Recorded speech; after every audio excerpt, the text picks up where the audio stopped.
हरे कृष्णा। एक बार फिर से आप सब लोगों को गुरुकुल आचार्य प्रशिक्षण ये जो कार्यक्रम चल रहा है उसमें सभी का स्वागत है। आज उपदेशामृत के चौथे क्लास में सभी भक्तों का स्वागत है। तो हम लोग आगे बढ़ेंगे रूप गोस्वामी सत गोस्वामी को प्रार्थना के साथ हम लोग अपना आज का सेशन स्टार्ट करते हैं। नाना शास्त्र विचार का निपुणो सद्धर्म संस्थापको लोकानां हितकारिणो त्रिभुवने मन्या शरण्याकरो राधा कृष्ण पदारविंद भजना आनंदेन मत्तालिको वंदे रूप सनातन रघुयुगो श्री जीव गोपाल को। हरे कृष्ण। ओम अज्ञानतिमिरन्धस्य ज्ञानाञ्जनशलाकया चक्षुरुन्मिलितं येन तस्मै श्री गुरवे नमः। नमो ओम विष्णुपादाय कृष्णपृष्ठाय भूतले श्रीमते भक्तिवेदांत स्वामिनिति नामिने नमस्ते सरस्वती देवे गौरवाणी प्रचारिणे निर्विशेष शून्यवादी पाश्चात्यदेशतारिणे वाञ्छाकल्पतरुभ्यश्च कृपा सिन्धुभ्येव च पतितानां पावनेभ्यो वैष्णवेभ्यो नमो नमः। जय श्री कृष्ण चैतन्य प्रभु नित्यानंद श्री अद्वैत गदाधर शिवासादि गौर भक्तवृंद। हरे कृष्णा कृष्णा कृष्णा हरे हरे, हरे राम राम राम हरे हरे। हरे कृष्णा। तो हर रोज की भांति आज भी हम लोग पहले जो 3 श्लोक है उसका रिसाइटेशन करेंगे। ओके।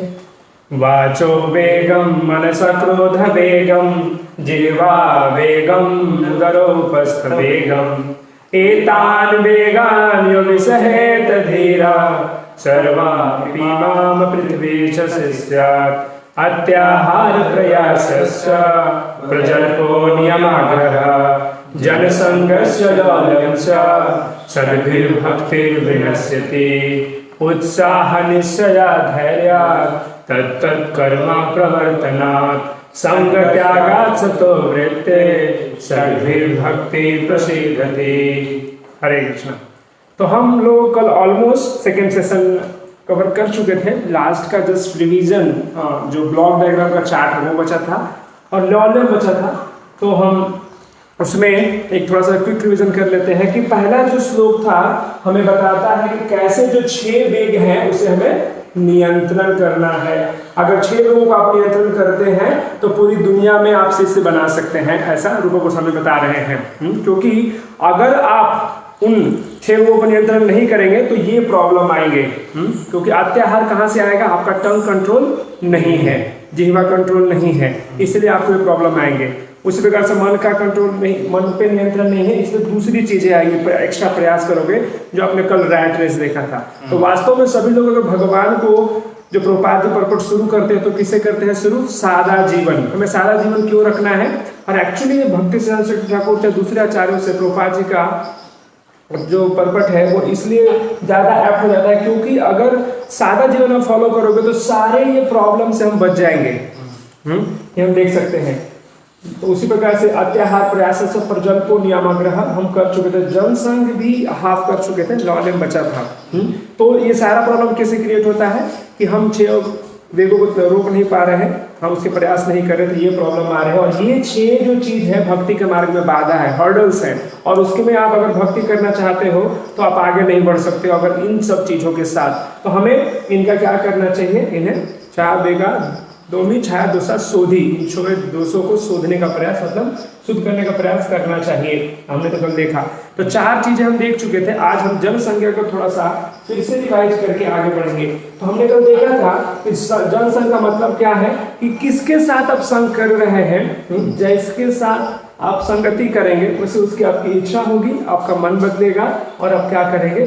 आप उस चीज़ों पर संदेह पैदा करने लगेंगे, भगवान के ऊपर या जो प्रोसेस है उसके ऊपर संदेह करने लगेंगे। हम उदाहरण देख चुके थे किसका? कैकेयी और मंथरा का।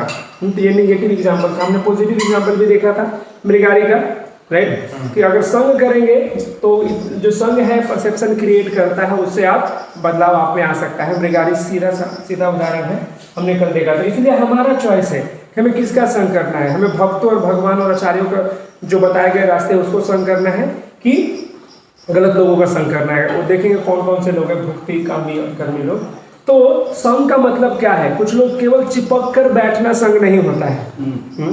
जो मच्छर होता है वो भी चिपक के बैठता है आपके ऊपर, लेकिन उसका संग को आप संग कहेंगे नहीं कहेंगे, राइट। तो जैसे ही आप बैठते तो उसे वो संग नहीं है। तो उसी प्रकार से विचारों का जो आदान प्रदान हम करते हैं उसे संग कहते हैं, न कि जस्ट केवल एक साथ आसपास आप बैठ जाते हो, उसे हम संग नहीं कहते हैं। हम ये देख सकते हैं, राइट। तो संग क्या करेगा, जो अच्छा संग है, जिस प्रकार से खलिहान में खेत में जो फसल लगे होते हैं, फेंसिंग होता है वो उसकी रक्षा करता है, उसी प्रकार से जो भक्तों का संग है, अगर भक्तों के परिवार में रह रहे हो, संग में रह रहे हो, तो आपकी भक्ति की रक्षा होगी।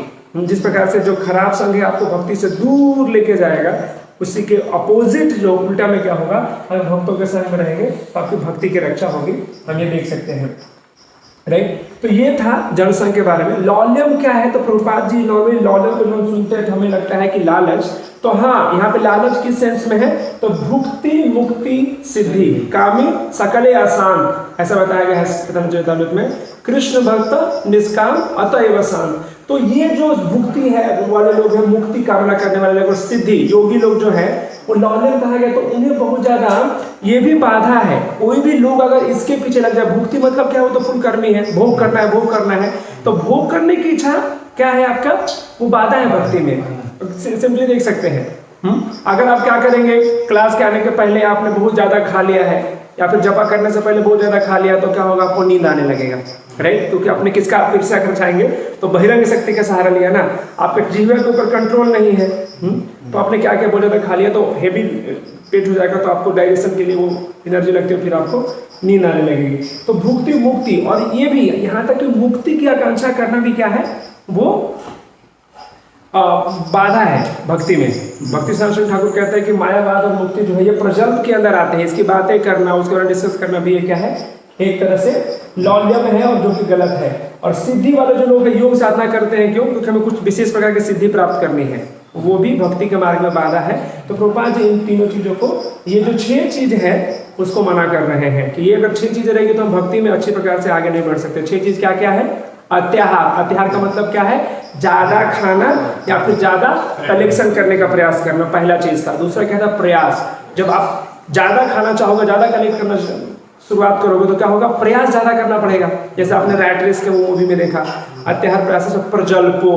प्रजल्पा क्या है, एक प्रोस्टिट्यूट की तरह है, जिस प्रकार से पति को पत्नी से दूर ले जाती है, उसी प्रकार से हमें भगवान से दूर कर देगा प्रजल्प जो चीज है। क्योंकि हम अगर गलत चीज देखेंगे तो मीडिया जो है ना, एक प्रजल्प का भक्ति सिद्धार्थ शंकर ठाकुर कहते हैं, जो मीडिया भी एक प्रकार का प्रजल्प है। तो मीडिया कैसे प्रजल्प करता है, जब उसमें हम सुनते हैं, देखते हैं, तो उसमें हीरो हीरोइन को हम देखते हैं और हम भी वैसा बनना चाहते हैं, और हम उनकी तुलना भगवान से करने लगते हैं। कि ये भी कहीं ना कहीं, जिस प्रकार से मूवी में हीरो क्या करता है, एक तरह से ऐसा रोल प्ले करता है ना, कोई नहीं कर सकता, वो हम करके दिखाएंगे।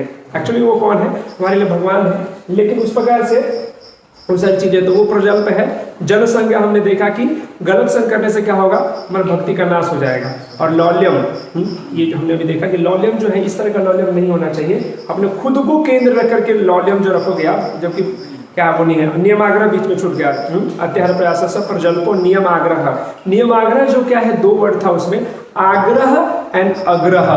आग्रह का मतलब क्या है कि आप रूल्स नियम फॉलो तो करते हैं, लेकिन उसका पर्पस क्या होता है, केवल एक रिचुअलिस्टिक पर्पस होता है, भगवान को प्रसन्न करना नहीं होता है। Following the rules and regulation just for following से, इसलिए वो क्या हो गया, वो आग्रह कहते हैं। और आग्रह का मतलब है कि आप सिरे से नकार देते हैं, उसे फॉलो ही नहीं करना है, इसे आग्रह कहते हैं। हमने आग्रह में क्या देखा था, एग्जाम्पल किसका देखा था, following the spirit, not the letter of the law but the spirit of the law. जो भी आप कार्य करते हैं उसमें आपको स्पिरिट देखना चाहिए, आपका इंटेंशन देखना चाहिए।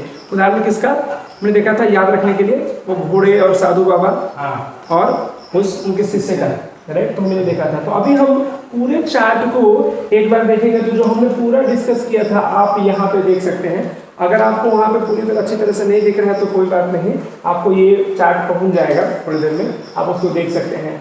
तो मैं बोल के बता रहा हूँ, आपको शायद समझ जाए। तो उपदेशामृत टेक्स्ट 2 में क्या बताते हैं, वे शुद्ध भक्ति को कैसे बिगाड़ते हैं। तो जो 6 चीजें हैं शुद्ध भक्ति को कैसे बिगाड़ते हैं, तो पूरा प्रभुपाद जी इस चैप्टर के माध्यम से यहाँ बता रहे हैं।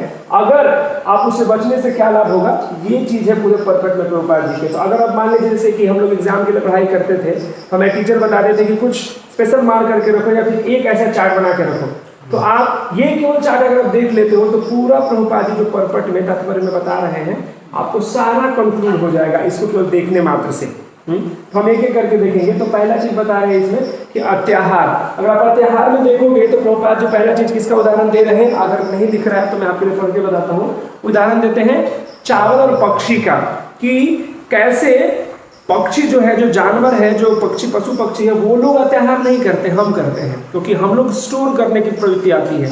स्टोरिंग मतलब क्या होगा, ज़्यादा से अपने आवश्यकता से ज़्यादा स्टोर कर लेंगे आप, तो क्या होगा, वो दूसरों को नहीं मिलेगा, राइट। तो इस प्रकार से अव्यवस्था की आर्थिक अव्यवस्था हो जाएगी समाज में, राइट। तो ये हो रहा है अत्याहार करने से। थोड़ा सा ये तो नीचे हो गया।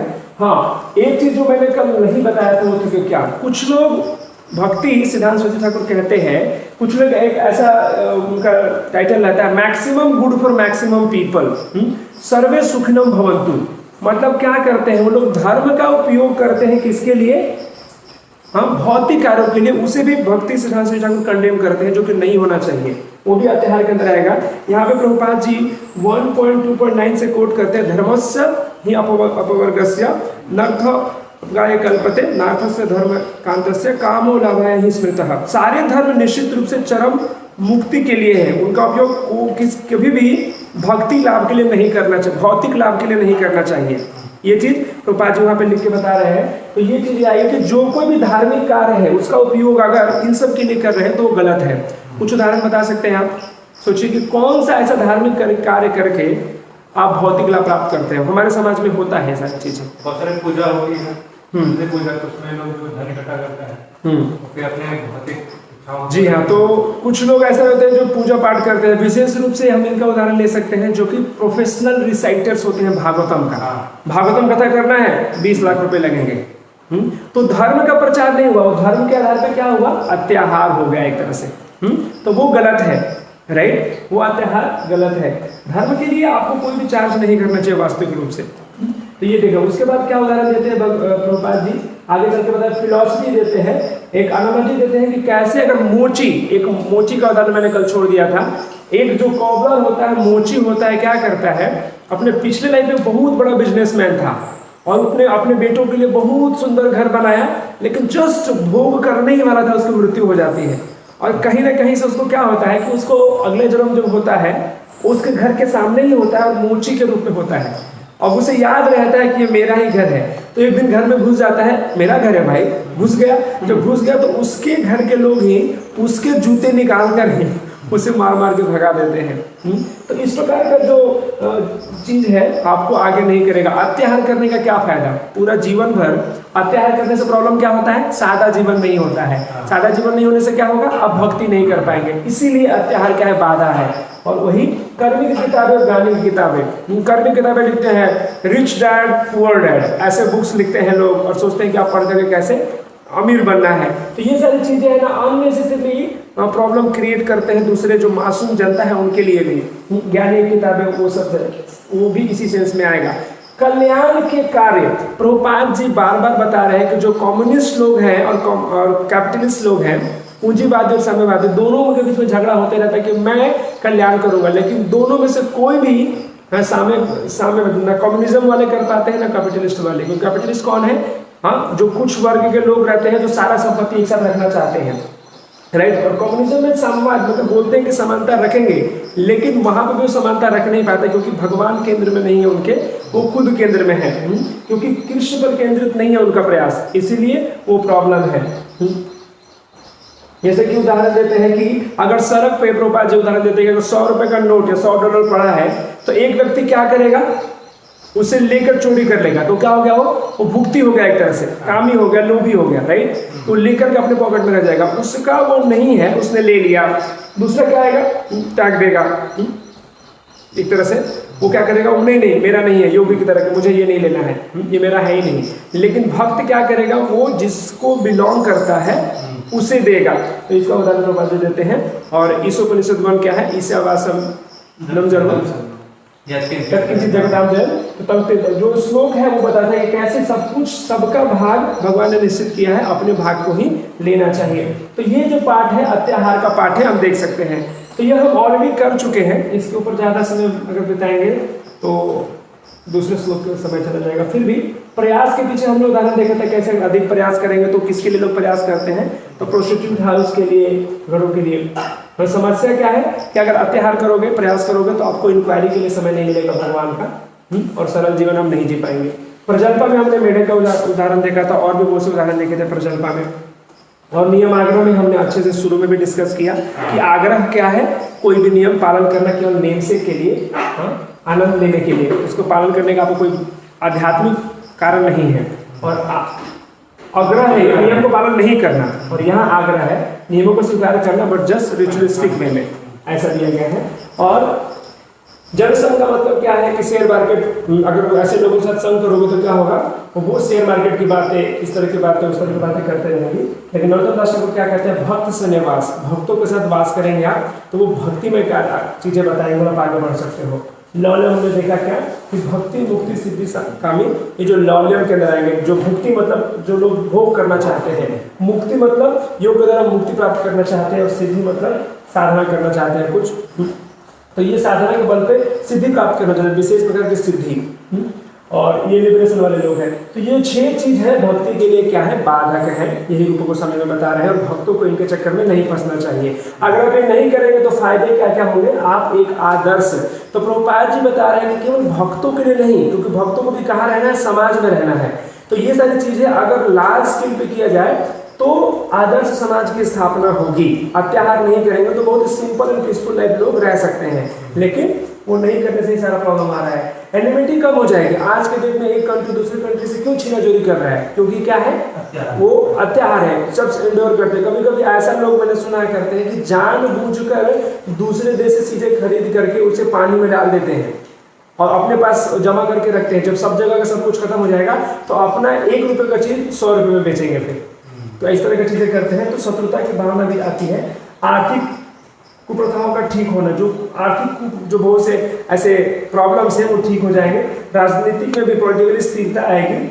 आध्यात्मिक समुदाय की स्थापना हो पाएगी, क्योंकि आपके पास समय बहुत है। हमने उदाहरण दिया कि पहले के समय हर एक गांव में एक मंदिर हुआ करता था, शाम में लोग बैठते थे और भजन कीर्तन करते थे, जो कि आजकल क्या करते लोग वहां बैठ के ताश खेलते हैं, लेकिन पहले क्या करते थे। तो वो अगर करेंगे आप आदर्श समाज की स्थापना, तो फिर से भगवान का जागरण कीर्तन होगा। महाराष्ट्र के अभी भी बहुत से मंदिरों में कार्यक्रम होते हैं, एकादशी को खासकर। और तो इस प्रकार से इस्कॉन की तरह कोई ऑर्गेनाइजेशन हो सकता है जहाँ पे शिक्षा और प्रशिक्षण आपको मिल सकता है। तो ये फायदे हैं इन सब के चक्कर में नहीं पड़ने के, ठीक है। तो मुझे उम्मीद है कि ये सारी चीजें हम लोग कर चुके थे, हम आगे बढ़ेंगे अभी, ठीक है। ये कर चुके थे। तो आज ये इंग्लिश अगर किसी को हिंदी में प्रॉब्लम है तो ये हम आपको भेज देंगे, ठीक है। जो श्लोक 3 है वो क्या बताता है, उत्साह निश्चया धैर्य तत्त कर्म प्रवर्तना संग त्यागात् सतो वृत्ते सद्वीर भक्ति प्रसिद्धि। तो जैसे कि भक्ति विनोद ठाकुर सॉन्ग में क्या बोलते हैं हम, छाया वेगादोमी छाया शाश्वती छाया गुना देहो दासे। तो जब 6 गुण है क्या मानते हैं हम, तो ये 6 गुण है जिसको अगर आपके पास रहेंगे तो भक्ति में बिना किसी रोक टोक के आप आगे बढ़ सकते हो। तो भक्तों के लिए गुण बहुत इंपॉर्टेंट है। एक से एक जो गुण है एक दूसरे पे डिपेंडेंट है। तो इसे हमने बहुत प्रयास किया कैसे इसको करें, तो 2 स्तर में हम देखेंगे। क्योंकि क्या है, अगर बिल्कुल ही इस श्लोक को पहली बार कोई देख रहे हैं तो उसके लिए हम क्या करेंगे कि एक एक वर्ड को पहले तोड़ करके देखेंगे, और उसके बाद हम प्रभुपाद जी ने जो पूरे परपट को किस प्रकार से बांटा है उसके आधार पर भी हम इसको देखेंगे। तो पहले हम लास्ट में देखेंगे, लेकिन मैंने पहले आपको दिखा दिया ऐसे है। जो टेक्स्ट 2 है, भक्ति करने का प्रेरणा क्या है हमारा। तो सॉरी ये पूरा चार्ट थोड़ा इंग्लिश में रह गया समय थोड़ा कमी के कारण, तो ये आप समझ सकते हैं, सिंपल सा चार्ट है। तो क्या है इसमें हम देखेंगे कि भक्ति क्या नहीं है। प्रभुपाद जी अगर परपट को पढ़ेंगे आप इस पुस्तक को, तो पहला लाइन लिखते हैं कि भक्ति क्या नहीं है। हम उसके बारे में डिटेल से और चर्चा करेंगे। लिखते हैं कि भक्ति भावनात्मक चिंतन या काल्पनिक उर्मी नहीं है, काल्पनिक कर्मी नहीं है। ये सारी जो चीजें हैं प्रभुपाद जी पहले लाइन में लिखते हैं। तो प्रभुपाद जी इसको बहुत सिंपली, इस श्लोक को समझना बहुत सिंपल है। क्या क्या भक्ति नहीं है, भक्ति क्या है, हाँ, कैसे करना है, क्यों करना है, उसके बाद कौन कर सकता है और कहाँ करना है, इन सब चीजों में हम बात कर इसको देख सकते हैं। तो इसका जो सेकंड इसका श्लोक है उसका एक बार मीनिंग हम पढ़ लेते हैं। इसका अनुवाद क्या है? शुद्ध भक्ति को संपन्न करने में 6 सिद्धांत अनुकूल हैं। वो कौन कौन है? उत्साही बने रहना, निश्चय के साथ प्रयास करना, धैर्यवान होना, नियामक सिद्धांतों के अनुसार कर्म करना, जैसे कि श्रवणम कीर्तनम विष्णु स्मरणम पाद सेवनम दास्यम साख्यम आत्मनिवेदनम, ये सारे जो प्रोसेस है नौविधा भक्ति के। और 5वां है अभक्तों की संगति को छोड़ देना, और 6ठा है पूर्ववर्ती आचार्यों के चरण चिन्ह पर चलना। ये 6 सिद्धांत निसंदेह शुद्ध भक्ति की पूर्ण सफलता के प्रति आसक्त कराते हैं। तो हम ये देखेंगे, एक एक को पहले हम डिस्कस करते हैं कि उत्साह का मतलब क्या है। जब उत्साह जब आप बोलते हो उसका मतलब क्या है? तो एक वर्ड आचार्य लोग बताते हैं, उत्साह क्या है? भक्ति का सिनोनिम है। जैसे आप बोलते हैं ना, सिनोनिम पढ़ते हो तो पर्याय है। जैसे कि पानी का पर्याय क्या है? जल। पानी और जल, मतलब इस तरह से। तो भक्ति के लिए क्या है? उत्साह जो क्या है भक्ति के लिए तो मोस्ट इंपॉर्टेंट एलिमेंट है। अगर आप सोचो तो कोई भी कार्य जब करते हो, जैसे मान लीजिए एक भौतिक उदाहरण लेते हैं, अगर कोई लड़का लड़की से प्रेम करता है, उत्साह नहीं दिखाएगा, कितने दिन प्रेम रहेगा उसका?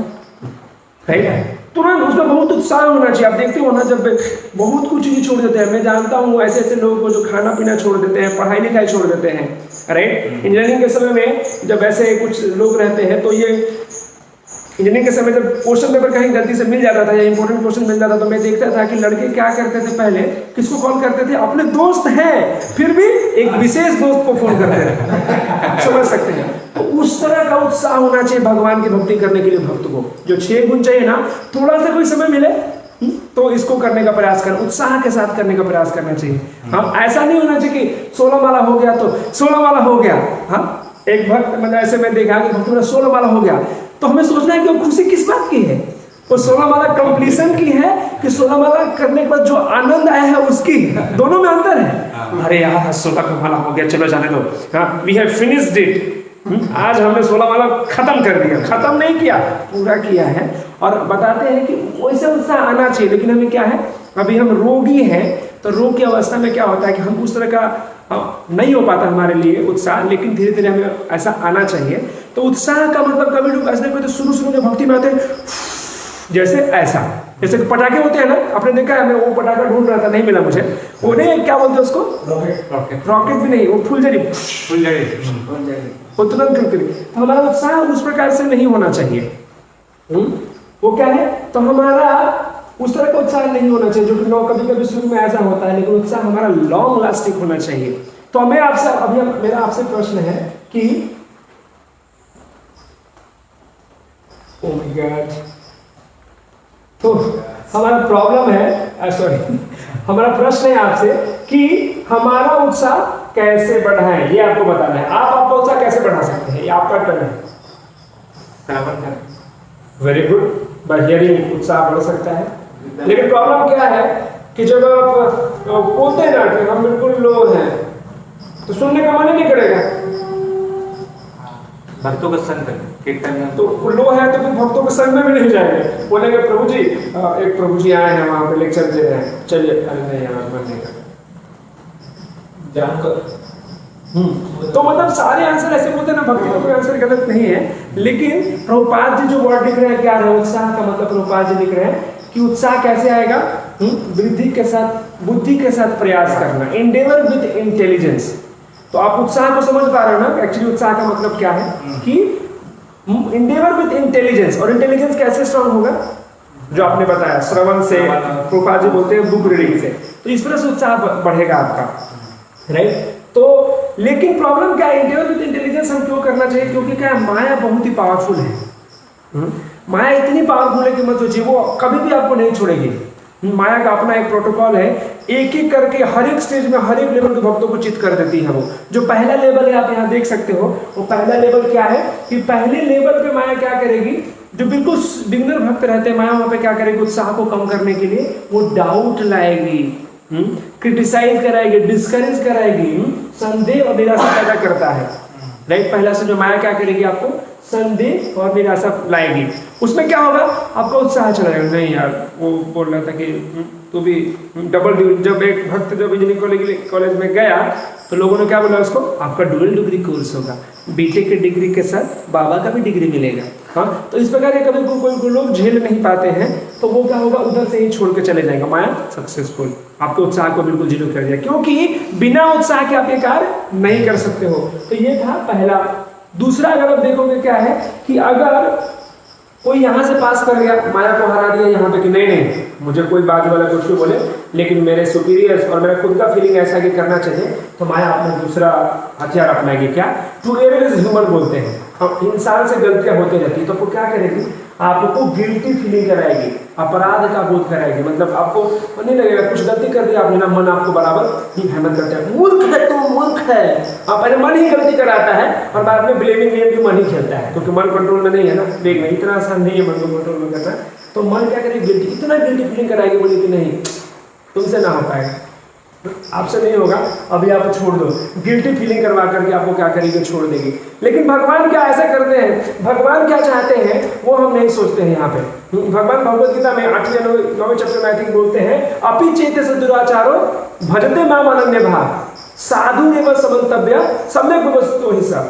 बोलते हैं कि गिल्टी फीलिंग, आपने कुछ गलती कर दी ना, नो प्रॉब्लम, अपि चेतस दुराचारो भजते माम अनन्य भाव। मतलब क्या है, जो अनन्य भाव से मेरी भक्ति करते हैं और किसी कारण से अगर वो अपनी भक्ति के मार्ग से चूक जाते हैं, च्युत हो जाते हैं, तो भगवान क्या बोलते हैं, साधु रेव समन्तव्य, उसे साधु ही मानना चाहिए। तो भगवान ये कह रहे हैं, लेकिन माया कहेगी ना तुमसे ना हो पाएगा बेटा, छोड़ दो। और बहुत से लोग छोड़ते हैं। जैसे कि क्या होगा, जो ब्रह्मचारी के, जैसे कि क्या है, कलयुग में ब्रह्मचारी बनना तो बहुत मुश्किल है और कोई ब्रह्मचारी बनता है, लेकिन कुछ ऐसे कार्य घटित हो जाते हैं तो माया क्या करेगी, मन में धीरे धीरे ऐसा फील, कुछ गलती हो गई तो माया बार बार बम्बार्डमेंट करते रहेगी, तुमसे नहीं होगा, और उससे भक्त छोड़ के चले जाते हैं। तो वो नहीं होना चाहिए, हमें भगवान पे भरोसा रखना है। क्योंकि अगले श्लोक में फिर से भगवान क्या बोलते हैं, अगला श्लोक में क्या बोलते हैं भगवान, क्षिप्रम भवति धर्मात्मा, तुरंत ही क्या बोलोगे आप, धर्मात्मा बन जाओगे, आपको चिंता करने की जरूरत नहीं है। और भगवान उसके आगे एक और लाइन कह देते हैं, उसे भी आगे कि हे अर्जुन कौन्तेय प्रतिजाननी नामे भक्त्या प्रणश्यति। कौन्तेय बोलते कि भगवान खुद से भी कह सकते हैं ना, सारे लोग कहते हैं। अर्जुन को क्यों बोला, अर्जुन को इसलिए बोला क्योंकि भगवान कहते हैं कि कभी कभी मैं अपने जबान से पीछे हट जाऊंगा लेकिन भक्त के जबान को कभी गलत नहीं होने दूंगा। इसलिए बोलते कौन्तेय प्रतिजाननी, अनाउंस कर दो कि नौमे भक्त्या प्रणश्यति, मेरे भक्त का कभी नाश नहीं होगा। तो ये माया देवी को हमें ऐसा बोलते हैं ना कि से, पीपल कहते हैं कि don't say problem how big problem is, say to the problem how big your lord is. Problem जब समस्या आती है आपके जीवन में, उस समस्या को देखकर ये मत कहो कि कितनी बड़ी समस्या है, आप ये कहो कि मेरे भगवान कितने दयालु हैं, वो कितने बड़े हैं, तो उनके लिए कोई भी ऐसा प्रॉब्लम नहीं है। लेकिन क्या करेगी माइंड जो है हमारा, और जो माया है बोलेगी नहीं अभी आप छोड़ दो। लेकिन क्या हुआ, कुछ भक्तों ने इसको क्रॉस कर लिया, इसको भी क्रॉस कर लिया, तो माया अपना अगला गेम खेलेगी, क्या, आपके अंदर प्राइड ला देगी। कितना अच्छा भक्त है, कितना अच्छा भक्त है, कभी कभी बुरा नहीं मानता। कोई लोग क्रिटिसाइज करते हैं, नो प्रॉब्लम। कोई लोग कुछ गलती हो गया लेकिन कहता नहीं उत्साह के साथ आगे बढ़ना है, गलती हो गई ना, अपने गुरु और जो भी काउंसलर है उनका सहारा लेकर के आगे बढ़ते हैं, राइट। क्योंकि बताते हैं एक श्लोक में ऐसा ही उदाहरण आता है एक जगह प्रेयर में कि अगर हम धरती पे गिरते हैं तो धरती का सहारा लेके हमें उठना है, राइट। तो उसी प्रकार से वो नहीं मिलता है, लेकिन घमंड, प्राइड ला दे, कितना सुंदर भक्त है, हाँ, कितना अच्छा व्यवहार है, और उसमें फिर माया आपको गिरा देगी, आप एकदम बिल्कुल फूल जाओगे। और फिर माया थोड़े से एकदम छोटे से पिन से, जितना ज़्यादा फूलोगे ना उतना कम क्रॉस सेक्शन वाला पिन आपको छेद कर देगा और पूरा हवा आपका निकल जाएगा, राइट। तो यहाँ देख सकते हैं कि माया हमें कभी नहीं छोड़ने वाली है, इसीलिए कॉन्स्टेंट रीडिंग एंड हियरिंग जो आपने बताया हमारा रहना चाहिए, हमने उत्साह को बढ़ाए रखने के लिए। जिस प्रकार से कभी लोग कहते हैं, हमने देखा है वीकली प्रोग्राम होता है, आप लोगों ने देखा है ना, वीकली प्रोग्राम में क्या होता है कि 2-4 दिन जब भक्त एक दिन आते हैं ना, तो मैंने देखा है जैसे प्रोग्राम हम लोग लेते हैं तो देखे हैं भक्त 2 दिन प्रभु जी बहुत अच्छा प्रोग्राम हुआ, अच्छा, लेकिन क्या हुआ अगर 7-8 दिन तक अगर वो फिर से टच नहीं होते, फिर से डाउन हो गए। प्रभु जी पूछने थे, प्रभु जी आपने जब बताया था तो मुझे बहुत प्रेरणा आया था कि मुझे बहुत कुछ करना है, लेकिन घर गया अभी 7-8 दिनों का फिर से उत्साह कम हो गया। आपसे सेशन में हम लोग जब होली नेम का ग्लोरी सुन के आए तो माला हमारा 16 का, कभी कभी 20 भी कर रहे थे, लेकिन अभी 16 करने को भी मुश्किल हो रहा है। तो क्या करें, हाँ, तो सिंपल उसका उदाहरण क्या देते हैं हम प्रभुपाद जी चाहे दूसरे भक्तों क्या उदाहरण देते हैं कि जब मोबाइल डिस्चार्ज हो जाता है आप क्या करते हो? चार्ज करते हो। तो उत्साह जब कम हो गया तो उत्साही भक्तों के साथ रहिए आप। वो प्रभुपाद जी के ग्रंथों का सहारा लीजिए। प्रभुपाद जी हर एक जगह हथौड़े से मार रहे हैं कि क्या करना, hearing from right source, hearing from right source books and Guru and आचार्य से भी सुनेंगे तो प्रॉब्लम नहीं आएगा। क्योंकि माया देवी है किसी को नहीं छोड़ती है। संडे हो मंडे, हाँ संडे हो या फंडे, लेकिन संडे को फंडे लोग बोलते हैं ना, खुशी का दिन है, लेकिन माया क्या उस दिन छुट्टी लेती है? आपको छुट्टी मिलती है, चलो यहाँ चलते हैं, लेकिन माया कभी छुट्टी नहीं लेती। 24 घंटे, हाँ सातों दिन, हाँ एक सातों दिन वीक के, 30 दिन महीने के और 12 महीने साल के, वो हमेशा काम करते रहती है हमारे ऊपर। क्योंकि भक्त चाहे हरिदास ठाकुर भी क्यों ना बन जाओ आप, माया फिर भी नहीं छोड़ेगी आपको। उदाहरण पता है हमें, राइट? अगर हरिदास ठाकुर इतने शुद्ध भक्त होते हुए भी क्या माया ने उसे छोड़ दिया? क्या माया ने उन्हें छोड़ दिया? नहीं छोड़ा। खुद माया देवी उनको अलूल करने के लिए आती है, लेकिन माया देवी, हरिदास ठाकुर को भगवान ने कृपा प्राप्त था, उनका उत्साह, निश्चय और धैर्य इतना था, उनको डिगा नहीं पाते हैं और वहां से उनको भी वो इनिशिएट करते हैं, वहां पे ऐसा वर्णन आता है, राइट? तो माया कभी नहीं छोड़ सकती हमें क्या करना है? भक्तों के सहारे पे लेकर आगे बढ़ना है। तो उत्साह को बनाए रखना है। जब आप उत्साह के स्टेज पे रहते हैं तो क्या होगा? आपका सारे डाउट्स एक्चुअली क्लियर हो जाएंगे। कौन कौन से डाउट्स होंगे आपके? चाहे वो इग्नोरेंस से हो, चाहे लैक ऑफ फेथ से हो, या फिर लैक ऑफ मैच्योरिटी से हो, अज्ञानता के स्तर का आपका डाउट हो, संशय हो, शंका हो। ये हिंदी ट्रांसलेशन का कमाल है। तो शंका कहीं देता है, कोई संशय बोलता है। तो अज्ञानता के स्तर पे हो, तो अज्ञानता के स्तर का आपका डाउट कैसे जाएगा? क्योंकि आपको सोचिए, उत्साह से कौन गिराएगा? डाउट ही गिराएगा ना। आपको कोई अचानक से डाउट आ गया तो क्या करो? ज्ञान रखो। ज्ञान कैसे आएगा? बाय हियरिंग, जैसे आपने शुरू में बताया कि अगर हियरिंग करोगे आप तो आपका वो अज्ञान चला जाएगा। लैक ऑफ फेथ आता है तो देखोगे कि कुछ चीजें सुन तो लिया लेकिन फिर भी फेथ नहीं आता, क्या दे रहे हैं? भक्तों का संग करेंगे तो संग के द्वारा आपको चीजें दिखने लगी सामने से, तो आपका फेथ बढ़ेगा।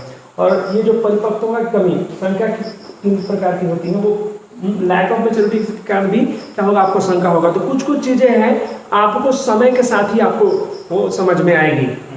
होली नेम जब बताते हैं कि जो भगवान है और कृष्ण है सेम है, पहले दिन आपको पता चल गया होगा कि अभिन्नित्व नाम नामिना, ऐसा श्लोक आता है जब बताया जाता है कि भगवान का नाम और भगवान दोनों सेम है, लेकिन उसे रियलाइज करने में आपको समय लगता है। आप शरीर नहीं आत्मा हो, हम बहुत बार सुन चुके हैं, लेकिन क्या हम रियलाइज हैं? जब खाने की बारी आती है तो हटा यार, प्रिंसिपल बाद में, रूपों को समय बाद में आएंगे, जस्ट इसके बाद आ जाएंगे, उस समय नहीं।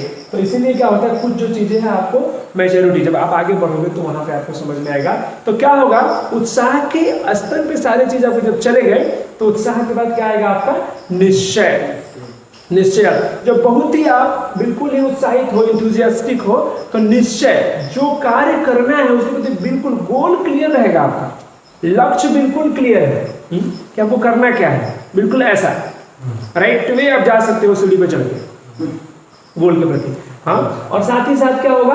आपको कृष्ण को प्राप्त करने के लिए अपना सर्वश्रेष्ठ दूंगा। आप डिटरमाइंड रहते हो कि नहीं, निश्चय है मैं उनको प्राप्त करके ही रहूंगा। अत्याहार में अत्याहार बोल रहा हूँ, उत्साह में 2 पॉइंट छूटा है, आगे के श्लोक में आएगा, वहां पे हम लेंगे, क्योंकि प्रभुपाद जी को परपट में भी नहीं ले रहे हैं, हम जस्ट समझने का प्रयास कर रहे हैं कि क्या है।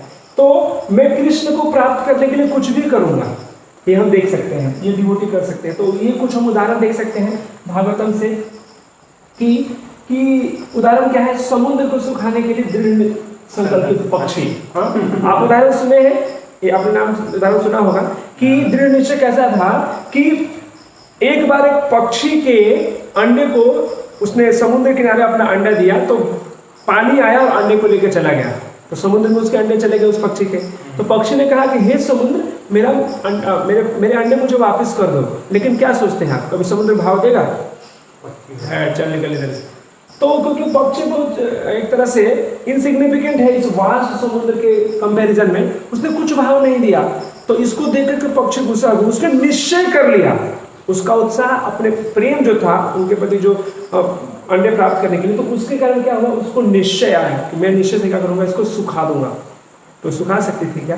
एक्चुअली नहीं सुखा सकती थी, लेकिन दृढ़ निश्चय के कारण जितना भी उसके चोंच में आता था लेती थी और बाहर जाकर फेंक के आती थी, फिर से लेती थी, फिर से फेंकती थी। लेकिन ऐसा जब गरुड़ देखे तो गुरु बोले वाह, मतलब क्या प्रॉब्लम है? तो गरुड़ आते हैं, पूछते हैं कि क्या बात है बहन, पक्षी है।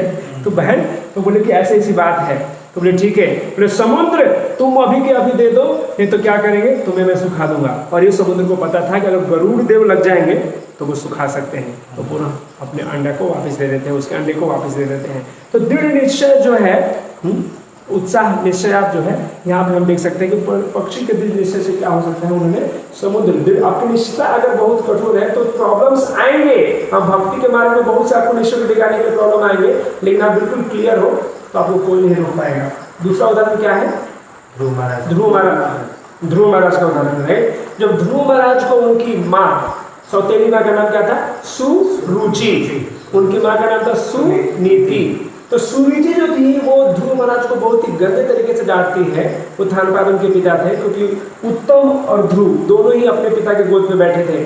तो जो सुरुचि थी, जो सौतेली माँ थी ध्रुव महाराज की, बोलते निकल जा इधर से, अगर तुमको अपने बाप पिता के गोदी में बैठना है तो मेरे पेट से, मेरे गर्भ से बाहर आना होगा, मतलब मेरा बेटा बनना पड़ेगा। इसके लिए तुम क्या करो मैं बताऊं, जाओ भगवान का क्या करो, अब पूजा करो, तपस्या करो। अगर भगवान प्रसन्न हो जाएंगे तो आपको मेरे पेट में फिर से वापस देंगे, और जब तुम जन्मोगे तो देखिए कितना वो उसका मतलब अभिमान है क्या था। वो बोलते भगवान की पूजा करके भी भगवान जब मिल जाएंगे तो हम क्यों मांगेंगे कि तुम्हारे पेट में आए। लेकिन ये था। तो लेकिन यहाँ खैर वो दूसरी स्टोरी है। यहाँ पे एक निश्चय को देखिए, जब ये जाते हैं तो बीच में नारद मुनि मिलते हैं। मतलब क्या 5-6 साल के बच्चे हो, 5-6 साल के बच्चे जब कोई गलती कर देता है, किसी ने डांट दिया तो सीरियसली लेता है क्या, कोई सीरियसली नहीं लेता है ना। जान दो, डांट दिया फिर से ठीक हो जाएंगे, क्या है इसमें, फिर से चॉकलेट ला के दे देंगे, फिर से दो बच्चे झगड़े करते हैं ना, तुरंत बच्चा मान जाता है। लेकिन ध्रुव महाराज कहते हैं कि मैं क्या हूँ, क्षत्रिय हूँ, तो मेरे साथ ऐसा नहीं है। उनको बोलते कि जो आपका ये सुझाव है कि मैं घर चला जाऊँ, अपने माता पिता का फिर से कहना मानूं, जंगल बहुत भयानक है, तो ये आपका सुझाव एक ब्राह्मण के लिए सही है, मेरे लिए सही नहीं है। उनको दृढ़ निश्चय करके जाते हैं कि नहीं, मुझे भगवान को प्राप्त करना ही है, मुझे अपने पिता नहीं, दादा नहीं, परदादा से भी बड़े राज्य चाहिए। अपने दृढ़ निश्चय के साथ जाते हैं और क्या करते हैं, भगवान को प्रसन्न करते हैं। 6 महीने में भगवान को प्रसन्न करते हैं अपने भक्ति से, अपने दृढ़ निश्चय से। और विष्णु को प्रसन्न करने के बाद वो पाप भी करते हैं, जैसे आप ध्रुव प्लेनेट आज देख पाते हो। तो ये निश्चय के लिए हम देख सकते हैं इसका उदाहरण, राइट। अभी धैर्य, तो धैर्य का मतलब क्या है कि पेशेंस। आप धैर्यशील बनिए, धीर बनिए, क्योंकि होता क्या है कि कभी कभी हम भक्ति में आते हैं तो उत्साह तो है, लेकिन धैर्य नहीं है तो काम नहीं होगा। प्रभुपाद जी कहीं लिखते हैं कि शादी के अगले दिन बच्चा आपको नहीं होगा, आपको धैर्य रखना होगा 9 महीने तक, राइट। ठीक है। तो धैर्य का मतलब है कि आपको ये ग्रेजुअल प्रोसेस है, स्टेप बाय स्टेप होगा, एक दिन में नहीं होगा। जैसे कि आप भक्ति के कार्य शुरू कर देते हो तो आपको क्या लगता है कि पाप में चले जाने चाहिए, 10 दिन हो गए, हाँ मैं सोलमाला करते हुए, मेरा पाप नहीं जा रहा है, तो वो क्या कर सकते हैं, हम देख सकते हैं जब पंखा आप जो स्विच ऑफ करते हो फिर भी क्या लगता है, कुछ समय लगता है ना उससे जाने के लिए, तुरंत चला जाता है क्या, नहीं ना। तो उसी प्रकार से ये धैर्य, जो प्रोसेस में आप आ गए हो तो धैर्य आपको रहेगा, ये हम देख सकते हैं। साथ ही साथ समय तो लगना है। एक जैसे कि क्या है, जो भक्ति है एक मैराथन रेस की तरह है, आपको कंटिन्यूसली करना पड़ेगा, धीरे धीरे थोड़ा थोड़ा करके। आप 100 मीटर का रेस मत समझिए इसे, राइट, कि तुरंत करके हो जाएगा। हाँ, एक दिन में कुछ नहीं होता, I mean just in overnight कुछ यूरेका करके चमत्कार नहीं होने वाला है, right. You have to be patient. आपको क्या होना, धैर्यवान होना है, तो आपको चीजें होंगी। जैसे उस प्रॉब्लम क्या है कि जब नया भक्त कोई होते हैं, कुछ प्रॉब्लम है, फिर से स्पीड का प्रॉब्लम है, वो थोड़ा धीरे आवाज, हाँ आवाज आता है, तो अभी क्लियर है, हाँ ठीक है। तो क्या है कि जो नया भक्त है उनके लिए धैर्य नहीं होता है उनमें, तो सोचते हैं कि तुरंत खुश रहना चाहिए, तो उत्साही होते तो हैं लेकिन धैर्य नहीं होने का एग्जाम्पल किसका है, लिटिल कृष्णा। तो एक बार क्या हुआ, मतलब वो समझने के लिए उदाहरण है, वो अधैर्य नहीं थे कृष्णा, लेकिन एक बार कृष्णा क्या होते हैं, कभी छोटे बच्चे क्या होते हैं ना, बोलते हैं कि मैया मुझे बड़ा सीखा चाहिए, सीखा मेरा बहुत बड़ा चाहिए। मैंने कहा ठीक है, दूध पियोगे ना तो सीखा बड़ा हो जाएगा। तो क्या करते थे वो, ऐसे दूध पीते थे, बड़ा हुआ क्या ऐसे। जब किसी बच्चे को बोलते हो कि आप 2 गिलास दूध पी लो, तुरंत तुम बड़े हो जाओगे, तुम्हारा मसल्स आ जाएगा। तो छोटा बच्चा क्या करता है, दूध पीता है और चेक करता है, तो तो ऐसे नहीं होता है, जो छोटे बच्चे की तरह में अधीर नहीं होना चाहिए, धैर्य के साथ करेंगे। तो जो नया भक्त आता है उसी प्रकार सोचता है कि मैं अभी धोती कुर्ता पहनने लगा हूँ, तिलक पहनने लगा हूँ, सोना वाला जब कर रहा हूँ तो सारे मेरे अलग से चले जाने चाहिए, लेकिन ऐसा नहीं होता है, उसके लिए समय लगता है। भक्ति रसामृत सिंधु पढ़ रहे हैं, आपको काफ़ी डिटेल में वहाँ बताया गया होगा। अदरवाइज भी आप जानिए कि इसके लिए समय लगता है अनर्थ निवृत्ति होने के लिए और वो आपको शुद्ध भक्त होने के लिए। लेकिन उत्साही भक्त क्या, अगर उत्साह तो रहता है नए भक्त में, लेकिन धैर्य न होने के कारण उसे कभी कभी वो फिर छोड़ के चला जाता है, बोलने की प्रैक्टिस ये प्रोसेस काम नहीं कर रहा है। बट ऐसा नहीं है, आपको धैर्यशील रहना पड़ेगा। तो सफलता का सूत्र क्या है? कम करें, आप थोड़ा ही करें लेकिन लगातार करें, लगातार करते रहें। कोई भी चीज़ आप जो बोलते हैं ना कि क्या है कि एक दिन मतलब क्या कि आपने 16 माला कर लिया और 4 दिन छोड़ दिए, ऐसा नहीं, आपसे नहीं हो रहा है 16 माला में, आप 8 माला कीजिए, रेगुलरली कीजिए और फिर उसको 10 बनाइए, फिर उसको 12 बनाइए और फिर 16। लेकिन एक बार जो करते हैं उसे फिक्स कीजिए, जो भी है, चाहे 2 माला हो चाहे 16 माला हो, कंटिन्यूसली हमें करने का प्रयास करते रहना चाहिए। एक सक्सेस, एक इंग्लिश में प्रभाव है डोंट डू एनीथिंग, ये धैर्य में आता है। डोंट डू एनीथिंग मतलब क्या? तो आपको इसका मतलब क्या है कि डोंट डू एनीथिंग का मतलब you need to plan it. आप जब कुछ नहीं करते हो इसका मतलब ये नहीं कि चुपचाप बैठ के टाइम पास कर दो। कुछ नहीं करोगे तो आइडियल माइंड जो रहेगा वो क्या देगा? अनर्थ को जन्म देगा। लेकिन प्रभुपाद जी का उदाहरण देख सकते हैं। किसके लिए प्रभुपाद जी का उदाहरण देख सकते हैं कि प्रभुपाद जी ने दीक्षा लेने के बाद 30 साल तक एक्चुअली एक्सटर्नल वे में कुछ नहीं किया, लेकिन उन्होंने क्या किया? प्लानिंग किया, अपनी तैयारी की जो उन्हें आगे करना था। वो देख सकते थे कि फ्यूचर में इस्कॉन आने वाला है, ये सारी चीज़ें आ रही, तो पुस्तक वो सारा भगवत गीता का मैन्युस्क्रिप्ट तैयार करते थे, भागवतम लिखते थे, उसके लिए पूरा प्रयास किया प्रभुपाद जी ने।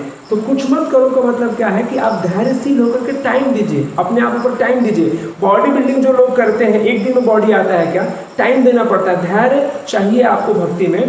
तो ये जो गुण है आपको भक्ति में आगे बढ़ते रहने के लिए, किसी भी अगर उत्साह पहले स्टेप में अगर फेल हो गए तो फिर आगे ही नहीं बढ़ पाएंगे, तो बिना उत्साह के आप नहीं बढ़ सकते। तो इसलिए प्रभुपाद जी को जहाँ पर हम देख सकते हैं। आइंस्टीन में जो था 50 साल तक, कभी कभी हम लोग ऐसा कमेंट कर सकते हैं कि उसका बाल कैसे थे, ये थे वो थे, 50 साल तक वो क्या था? बंद था, एक तरह से ज़्यादा अपने को बाहर एक्सपोज नहीं करता था। लेकिन जब बाहर निकला धैर्य से, तो उसने E=mc² का फॉर्मूला दिया, जो कि बहुत से साइंटिफिक रिसर्च उसमें पॉसिबल हो पाए, राइट। तो पेशेंट धैर्य होकर के अगर आप जो कार्य करोगे तो आपको जरूर वो मदद करेगा, हम ये देख सकते हैं, राइट। तो तत्त कर्म प्रवर्तनात्, तो क्या है?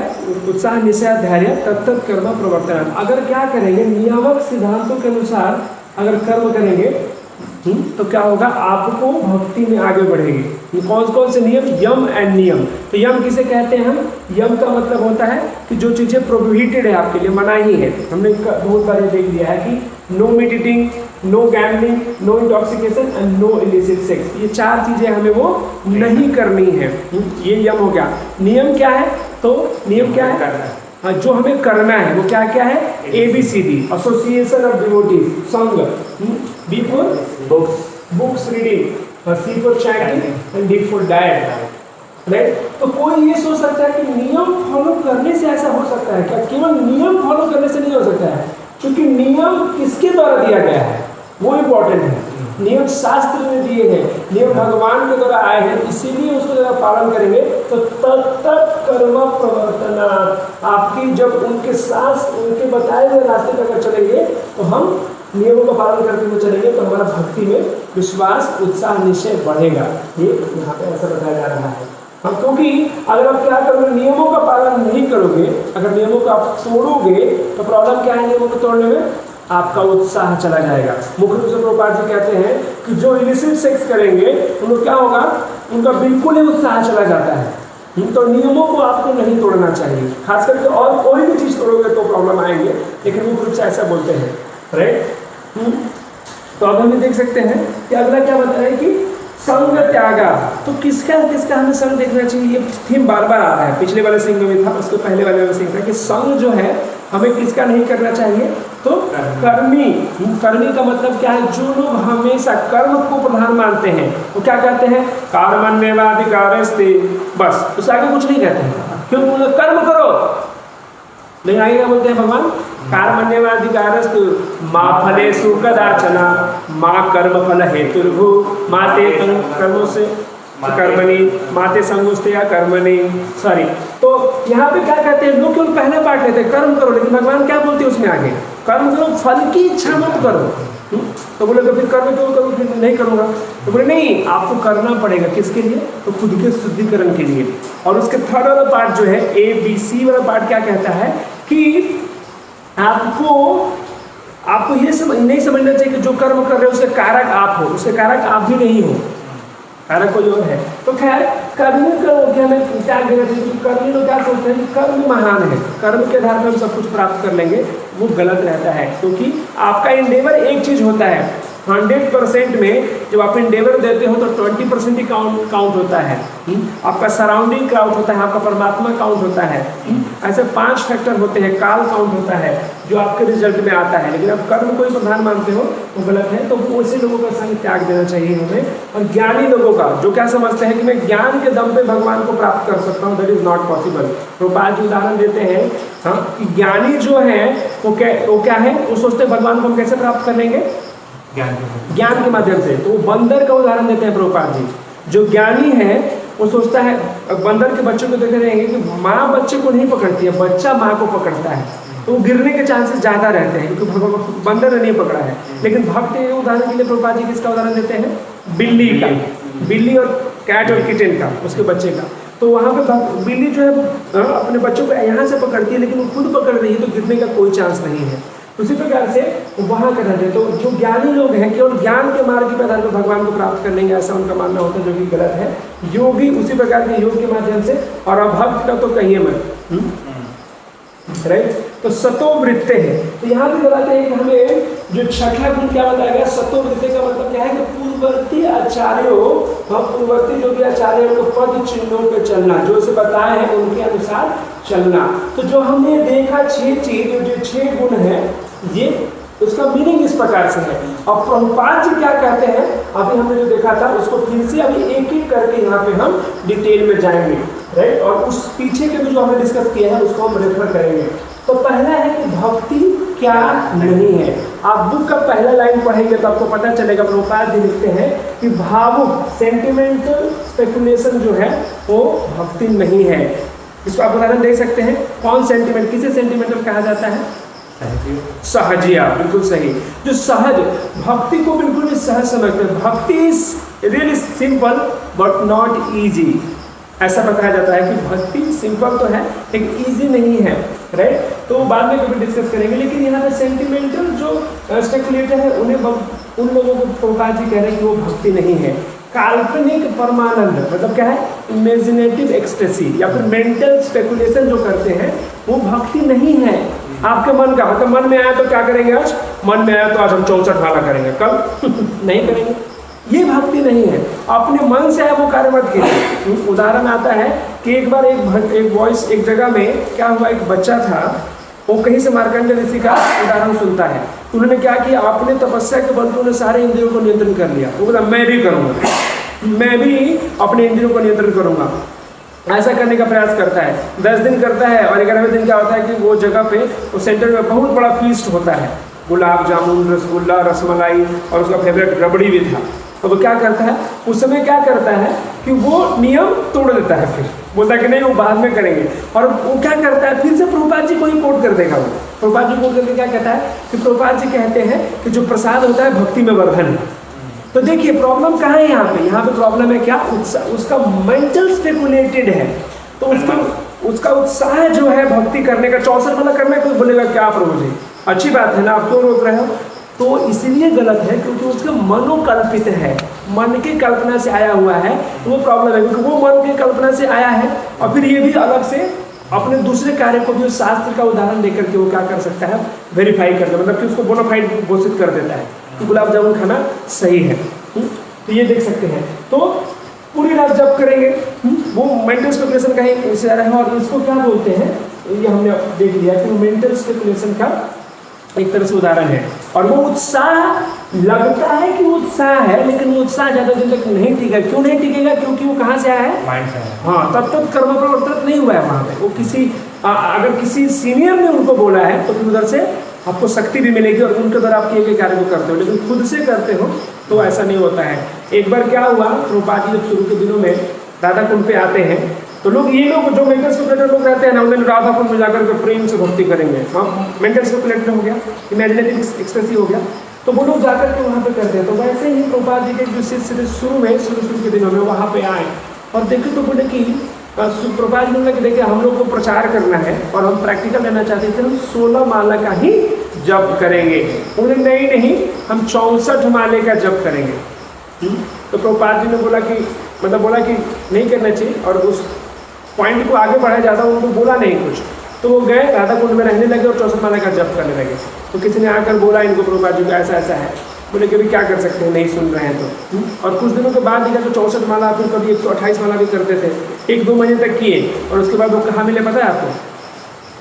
कहाँ मिले उसके बाद? वो पेट्रोल पंप में मिले, वो पेट्रोल भरते हुए, क्योंकि मनोकल्पित था ना, वो गुरु के आदेश से नहीं था ना, तो उनका उत्साह था लेकिन वो लंबा नहीं गया। तो ये प्रॉब्लम है, आपको मनोकल्पित कार्य करने से वो भक्ति नहीं है। उत्साह भक्ति के लिए बहुत आवश्यक है, लेकिन जब आप ऐसे करेंगे तो वो आपका क्या है, भक्ति नहीं है। इसको यहाँ पे बता रहे हैं कि वो व्यक्ति का फिर से फॉल डाउन हो जाता है एक तरह से, वो सब कुछ छोड़ देता है और क्या कहता है, मैंने पूरे जीवन के लिए माला कर लिया। हाँ, एवरीबडी हैज़ द रीज़न। हम उनको अपना सत्यापित करने के लिए फिर से बोलते हैं, फिर पूरे जीवन के लिए माला कर लिया।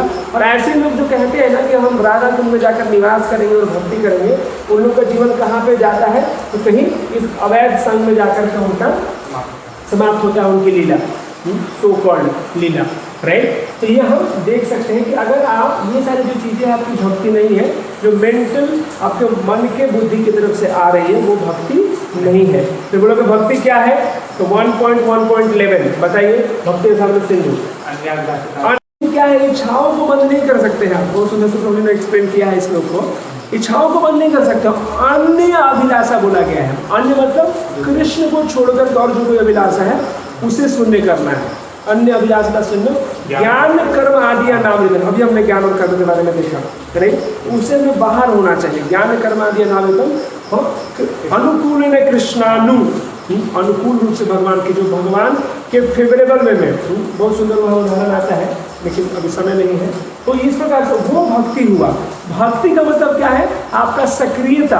कुछ लोग कहते हैं कि हम निष्क्रिय होकर बैठ करके मेडिटेशन करेंगे, वो भक्ति नहीं है, जो खासकर योगी लोगों की ऐसी मानना रहती है। तो प्रभुपाद जी आगे उसी में लिखते हैं कि वो क्या है, भक्ति नहीं है। क्रियाशील होना, जब आप किसी से प्रेम करते हो तो क्या करते हो, आराम से आकर बैठ जाते हो?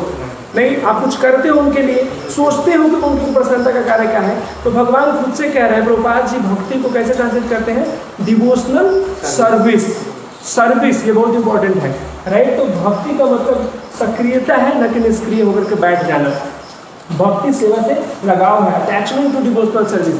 अगर जो भक्त है उसको अपने सेवा के प्रति लगाव होना चाहिए, भक्ति से लगाव होना चाहिए। नहीं कि आज किए तो ठीक है, नहीं हुआ तो ठीक है, वो भी ठीक है, ये भी ठीक है। हाँ, इस तरह का भाव नहीं होना चाहिए। जैसे कि भक्ति, जैसे कि उत्साह कहने का मतलब एक ये भी आता है कि जो कार्य आप करते हो उसे सोच समझ के करना चाहिए। जैसे मैं आप सबको अभी पूछता हूँ, आपको 10 सेकेंड का समय भी मिलेगा, 20 सेकेंड का। आप बताइए, आप तिलक क्यों लगाते हैं? भक्ति सनातन गोस्वामी ने एक बुक लिखा है, उसका नाम हरि भक्ति विलास है। उसमें बताते हैं कि तिलक हम क्यों लगाते हैं। तो तिलक लगाते समय क्या सोचना चाहिए, कम से कम ये होना चाहिए, तिलक लगाते समय क्या सोचना चाहिए, कोई बताइए, कमेंट करके बताइए। आप लोग बताइए क्या सोचना चाहिए हमें तिलक लगाते समय, क्या सोचते हैं आप, ये बताइए। कुछ नहीं सोचते, प्रभु जी 4:30 का अटेंडेंस होता है, पहुंचना है समय पे, ये सब छोड़िए, अटेंडेंस छूट जाएगा। वो फिर से वो क्या हो जाएगा, नियम आग्रह हो जाएगा, बिना सोचे आप कुछ भी कर रहे हैं। अब कुछ भक्त को मैंने देखा है कि लेट हो गया ना, तो वहाँ एब्सेंट लगेगा, छोड़ो अभी नहीं जाना है, वो भी नियम आग्रह है। क्योंकि आप वो अटेंडेंस के कारण जा रहे हो, न कि भगवान के कारण जा रहे हो, राइट। तो तिलक के बारे में बताइए आप। फ्लाइंग तिलक मैंने याद है यहाँ पे तो लिख दिया था। तिलक तो हम लोग वैसे भगवान के नाम को याद करके लगाते हैं, जो भी तिलक ओम के शिवाय नमः करके आप लगाते हैं। लेकिन और क्या मतलब थिंकिंग प्रोसेस क्या है, मतलब दिया है ऐसा। खैर हमें अगर नहीं जानते तो हमें पूछना चाहिए। ये पता नहीं है। ये जैसे ये तो पता है ना कि तिलक क्या डोनेट करता है, ये क्या है, भगवान का चरण चिन्ह है। और ये क्या है? तुलसी है। कुछ लोग को भी पता नहीं रहता है, वो शुरू शुरू बोलते हैं आम तो पता है क्या क्या क्या है, क्या ये मतलब ये क्या लगा रहे हैं आप, ऐसे पूछ दे रहे हैं ऐसे। तो किसी भी उंगली से तिलक लगाते हैं वो लगेंगे भगवान के एसोसिएशन के लिए। ठीक है, कुछ गलत आंसर तो होता है। जैसे ये कह सकते हैं कि हम ये दिखाते हैं कि भगवान जो है हमारे सर पे है, मतलब दीवार पे उनका चरण चिन्ह बराबर ऑलमोस्ट क्लोज है।